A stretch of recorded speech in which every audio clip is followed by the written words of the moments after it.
நம்ம தொடர்ந்து பொய் சொல்ல பழகும் பொழுதே பிள்ளைகளே, நம்ம என்ன பண்றோம்னா, first number 1 we start lying to ourselves. நம்ம கிட்டயே நம்மள பொய் சொல்ல வச்சிடறான் பிசாசு. என்னன்னு பொய் சொல்ல வச்சிடறான்?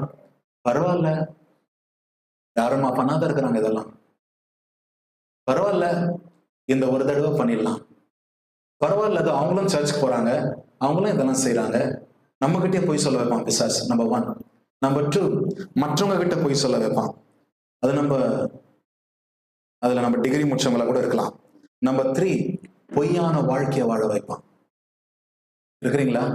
அவனோடு நம்ம அடையாளப்படுத்தி கொண்டு அந்த சுபாவம் நமக்குள்ள உருவாயிடுச்சு. நல்ல கவனிங்க, இங்க நம்ம வேற மாதிரி இருப்போம், வீட்டுக்கு போயிட்டோம் நம்ம வேற மாதிரி இருப்போம்.